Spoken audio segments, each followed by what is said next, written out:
For the second time in less than 2 years, Coal City, Illinois is devastated by powerful tornadoes.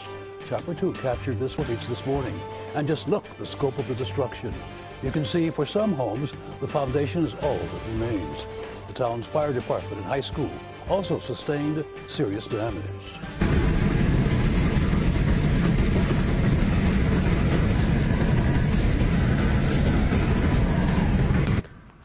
And this was video captured in Troy Grove, just south of Sublette, one of the towns hardest hit by last night's tornadoes. The sky looking ominous as high winds and rain pelt this driver's car. Hours earlier, a massive funnel cloud formed out of the state's same storm system in Andalusia near the Iowa border. And here's another look at the destruction from ground level. While there are still many questions to be answered, one thing is clear, is that clearing the debris will be a lengthy process. Good morning, I'm Harry Porterfield. Good morning, I'm Erin Kennedy. Roseanne is on assignment. And here's what we know right now. As many as 5 tornadoes are believed to have touched down in northern and central Illinois. Officials have reported at least 6 people have been hospitalized, but all those injuries are non-life-threatening. This morning, Governor Rauner has deployed an 80-member search and rescue team in Lee and Grundy counties.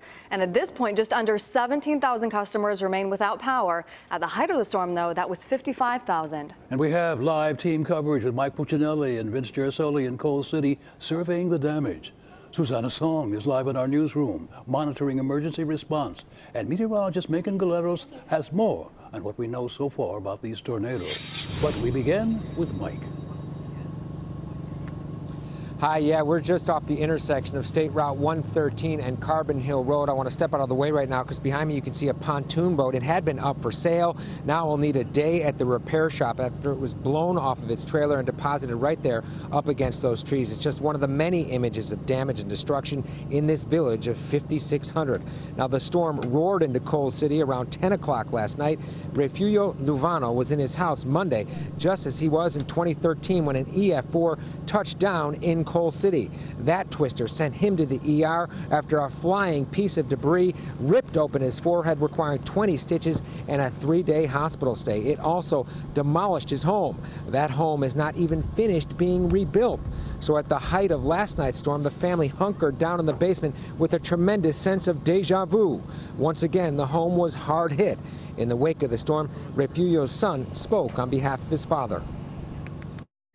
A lot better this time than the last time. The last time was total loss. I mean, total loss. This time, much luckier. And it wasn't just homeowners that were buffeted by last night's storm. Coal City's Fire Station number 2 was among the many commercial operations targeted by the twister. Despite the damage, firefighters were able to quickly hit the road and check on their stricken neighbors.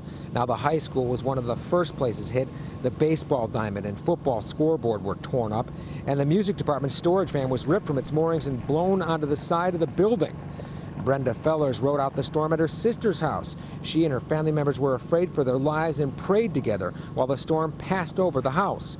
Then she walked back to her home and saw devastation all around, except for her home, which nearly missed a direct hit.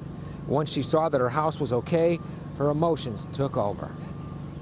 I wanted to fall to my knees and thank the Lord, really, because it could have been so much worse. Still pretty emotional. It is. It's very emotional. I've never been through something like this. We never lived here through the last storms, so this is all new for us. And what you're looking at right now is the real reason why she feels lucky that her home was spared, because this barn is probably no more than 30 yards from her home. As we continue to pan over this direction, you can see the house right there, and Miss Fellers out surveying the damage at this point. So she is one of many people that really rode out this storm praying in basements and other shelters. Reporting live in Coal City, Mike Puccinelli, CBS 2 News. Back to you, Erin and Harry. So scary, Mike. Thank you. Well, now let's join CBS 2's Vince Girasoli, who met with families dealing with the destruction. Vince? Good morning, Harry. Good morning, Aaron. Just about everywhere you look here in Coal City, there's devastation and there is destruction. This house behind me is really typical of what you'll find here. The roof has been blown off. You can also see that the side of the house has been torn away by the winds. It's repeated over and over again. When you look closely at it, it is remarkable to think that more people weren't injured with this storm. And just as remarkable is the spirit in which family after family is coping. Oh!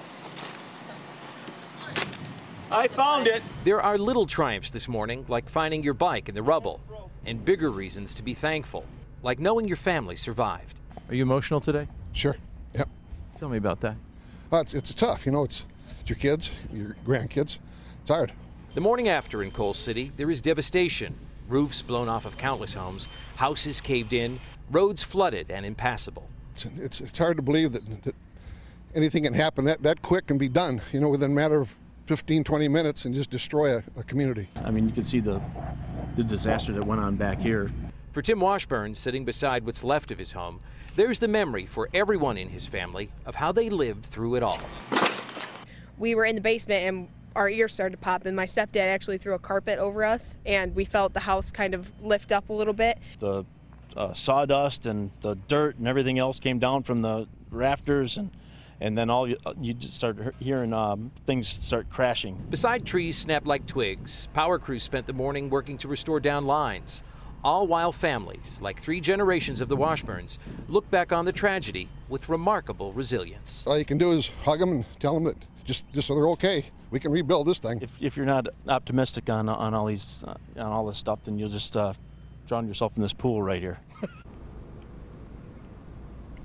We're back with you live now in Coal City on one of the streets that was really hit hard by the storms last night. You can see that folks are busy cleaning up, busy assessing the damage.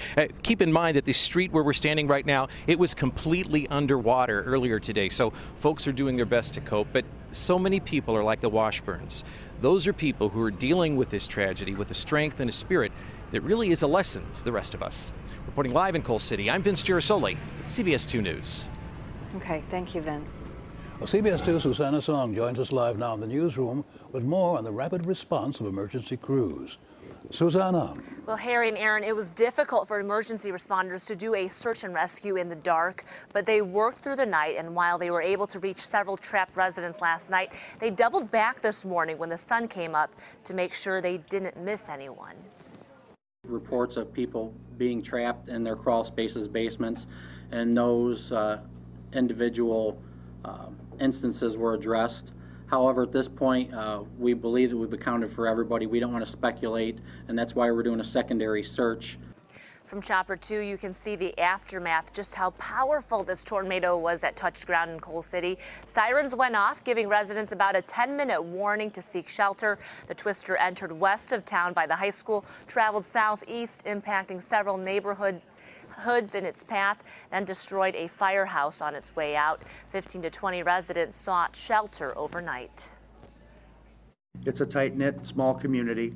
Everybody that lives in this community has friends in the affected areas, so there's an interest for that reason. And there's always going to be some people that are, walking around, just want to see what's going on. Daylight, we're there now, but up until that point, it was very hard to tell.